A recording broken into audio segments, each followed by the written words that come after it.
Take a breath. Yeah, right there. Welcome to Take That Truth and Walk With It with Reverend Rich P., the podcast where real life meets real spirit. This isn't just talk. This is practical spirituality. This is faith in action. We're diving into the moments you live every day, the wins, the struggles, the how did I even get here seasons, and pulling the truth out of them. Not the polished truth, the real truth, the kind you can actually use. So whether you're on your way to work, sitting in your car trying to get your mind right, or just looking for a word that hits different, you're in the right place. Because here's the deal, you already have what you need. We're just here to remind you. Let's get into it.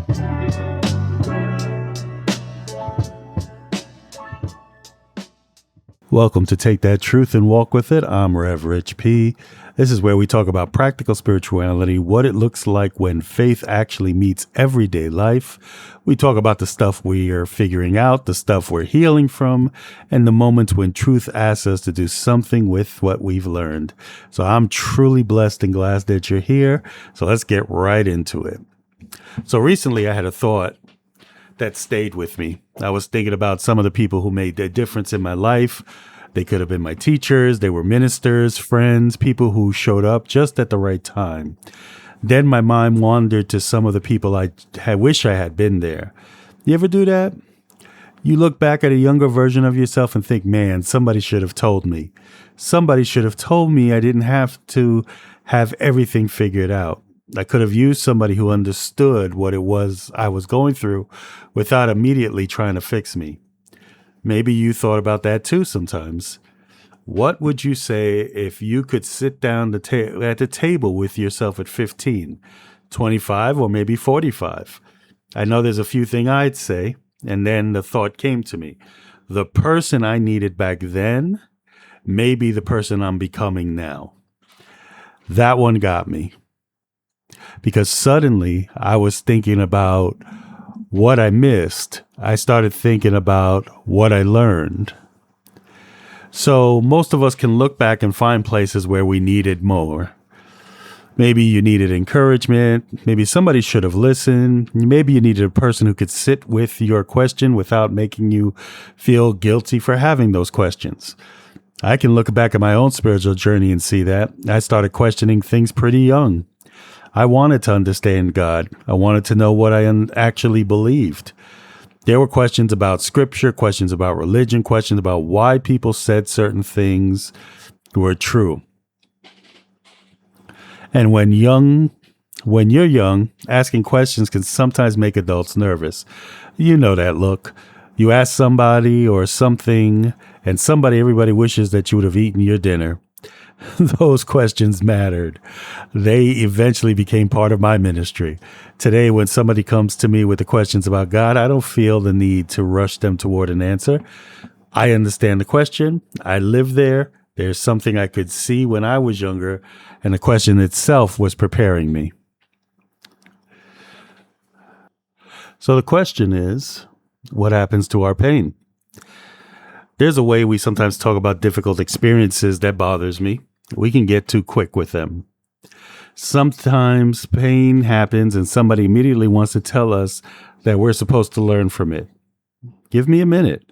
Sometimes something hurts because it hurts. Grief hurts. Rejection hurts. Losing something you cared about hurts. There have been things in my life that I wouldn't choose to experience again. And I don't need to pretend otherwise to be spiritual. Over time, though, I've noticed that those experiences changed how I showed up with other people. I've known grief, so when somebody's grieving, I don't need them to hurry. I've had seasons where I didn't know what would come next. That helped me understand somebody sitting in uncertainty. I've held on to things longer than I probably should have. I've had to forgive. I've had to forgive myself. I had to start over. Those experiences gave me something. They gave me understanding, and believe it or not, that was valuable. I think about my grandmother at times. I talked about how losing my grandmother when I was young. I was around 13, and at that age, I didn't really know how to grieve. I knew how to hurt. I knew she was gone. I knew life was supposed to keep moving. So that's pretty much what happened. Life moved. The grief didn't disappear just because I didn't have the words for it. Years later, I had to go back and deal with some of that. One of the things that helped me was writing letters. There was anger in some of them. There was love. There were things I hadn't said. It became part of my understanding of forgiveness and grief. Now, I want you to think about that. Sometimes some things I went through as a kid eventually helped me shape how I sit with other people who are hurting. Would I have understood that at 13? Probably not. At 13, I probably would have looked at you like you were crazy if you told me this would someday influence my ministry. But here we are. Life did that and always does something. It takes something we barely understood when we lived through it and eventually gives us a way to use it with what we learned. Jesus usually did something interesting. There's a part of Jesus' ministry that I appreciate more than as I get older. He paid attention to people. Other folks walk past. Think about the woman at the well. He has a conversation with her. He listens. He knows her story. He doesn't pretend her story doesn't exist. Then she becomes someone who goes back and tells other people what happened. I love that. Her story becomes part of how she reaches people. That's powerful to me because so many of us spend years trying to hide parts of our lives that eventually become that very place where we can connect with somebody else. I've sat with the people who were embarrassed by their past. I've been embarrassed by pieces of mine. Then you get older and realize your scars give you a vocabulary you didn't have before. You know how to say I understand and mean it. There's a big difference between knowing about something and knowing what it feels like. Now, to the person you needed. So let me bring this back to you. Who did you need? I want you to really think about that. Maybe you needed a father who said, I'm proud of you. Maybe you need a mother who listened differently. Maybe you needed a teacher who saw something in you. Maybe you needed a friend who stayed. Maybe you needed someone to tell you that changing directions was okay. Maybe you needed somebody to explain that your worth didn't disappear because you made a bad decision. I didn't know your answer, and I don't know your answer. But I want you to sit with that question because the answer may tell you something about the person you're becoming.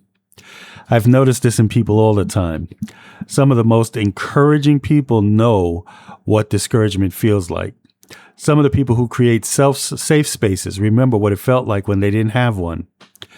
There are parents who decided their children would hear words they rarely heard growing up. There are mentors helping young people navigate roads that they once traveled alone. There are people creating communities because they remember feeling invisible. All of that work is beautiful. Your history can become part of how you love people today. Now, this doesn't mean you have to save everybody, and I'm guilty of this. So here's where I want you to be careful. Learning from your experiences doesn't mean that you're responsible for fixing everybody who reminds you of yourself. I had to learn that one the hard way. When you're a helper, you can see somebody struggling and immediately want to jump in. Sometimes helping is appropriate. Sometimes wisdom tells you to let people have their own journey. You can offer what you've learned without taking ownership of somebody else's life. And that's really important to know, especially for those of us who serve. I have had to remind myself that I can care deeply about someone and still allow them to make their own choices. I can share what I know. I can walk beside them for a while. Then I have to trust spirit within them too. And that's respect. So you don't have to wait until everything or every problem is solved. You don't have to wait till you're finished fixing things. People sometimes believe they need to have everything completely healed before they can help anyone. I am truly guilty of this one.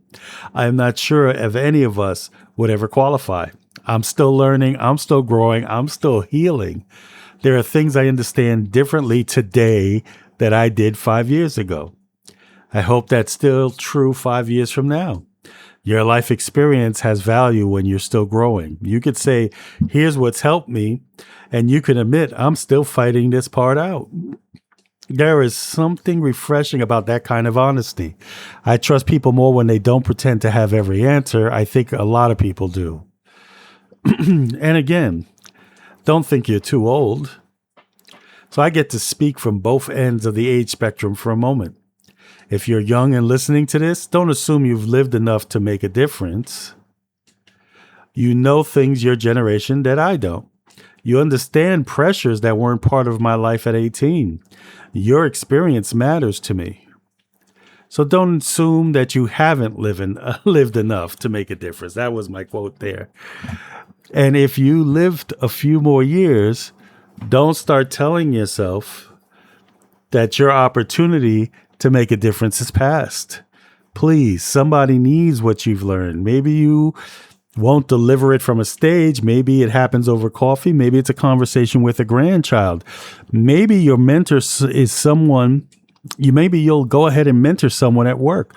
Maybe you volunteer. Maybe you finally tell your story. There's no expiration date on wisdom. And I love that. At every stage of life, we have something to learn and something to give. So here's where we get practical with this. I want you to think about a younger version of yourself. Pick any age. Don't overthink it. And whatever age comes to mind, picture yourself. Where were you living? What were you worried about? What did you believe about yourself? And what were you trying to figure out? Now ask yourself, what did that version of me need to hear? And I want you to sit with that for a while. Maybe the answer is you're going to be okay. Maybe the answer is trust yourself a little more. Maybe you wish someone had encouraged you to ask for help. Whatever comes up, write it down. Now, here's the second part to that. Look around your life today. Is there someone who needs to hear what you wish somebody had told you? You don't need to turn into a speech. Please don't corner someone at the grocery store and tell them that Rev Rich sent you. Just be available. Pay attention and listen.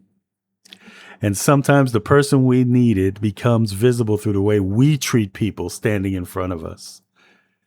And as I've gotten older, I've spent less time wishing I could rewrite my past. There are things I'd change if somebody handed me a time machine. Absolutely. I'd make different decisions. I'd probably save myself and some headaches. And knowing me, I'd still find a new way to get myself into trouble. That's life. But I can look at who I am now and recognize that the road taught me things. It taught me comparison. It taught me to listen. It taught me that people usually carrying more than we can see. And it taught me that knowledge doesn't do much sitting on a shelf. At some point, you've got to live it. That's really where this whole podcast comes from. Take that truth you have learned and do something with it. Walk with it. Let it change how you show up. Let somebody else's life be a little easier because you've learned how to love better. So here's the walk for this week. Find a picture of yourself from an early season in your life. If you don't have one handy, just picture yourself. Spend a few minutes with that person. Ask, what did I need then? Write the answer. Then ask, how can I offer some of that to somebody today? Keep it simple. A conversation may be enough. An encouraged text may be enough. Listening to someone without trying to solve their problem may be enough. See what shows up. So I want to leave you with this. You've lived through things. You've learned things. You've made mistakes. Had moments that surprise you. You're still here. Somewhere along the way, you became someone your younger self might have felt safe talking to. Think about that. Maybe you're becoming the teacher you needed. Maybe you're becoming the friend you wish you had. Maybe you've learned how to give yourself the grace you once searched for everywhere else. There's something sacred about that. The past doesn't have to disappear for healing to happen. Sometimes healing looks like talking. Sometimes healing looks like talking what we've learned and allowing it to become love in somebody else's life. And that's what's important today. So if something came to mind, while you were listening, send them this episode. Maybe they'll open a conversation and you can be that person. So thank you for spending time with me. You can always connect with me at revrichp.com. And if you're ready to spend some intentional time with your own story, check out the Take That Truth and Walk With It journal experience. That's exactly what the journal is designed to help you do, is reflect on what you've lived, recognize that you've learned, and decide how you want to walk forward. So as always, subscribe to the podcast so you don't miss an episode. Rate each podcast 5 stars if possible. And I'll meet you back here next Wednesday. So until then, take that truth and walk with it. I'm Rev Rich P, and I wish you peace and blessings. Take a breath. Let that settle in. Now don't just hear it, walk it. Because truth isn't something you collect. It's something you live. And the moment you start applying it, everything begins to shift. If something spoke to you today, don't keep it to yourself. Share it, pass it on. Be the light in somebody else's moment. And if you're ready to go deeper, more tools, more truth, more ways to live this thing out in real time, head over to revrichp.com. That's where we keep the conversation going. Until next time, stay grounded, stay intentional, and keep showing up as who you already are. Take that truth and walk with it. Peace and blessings.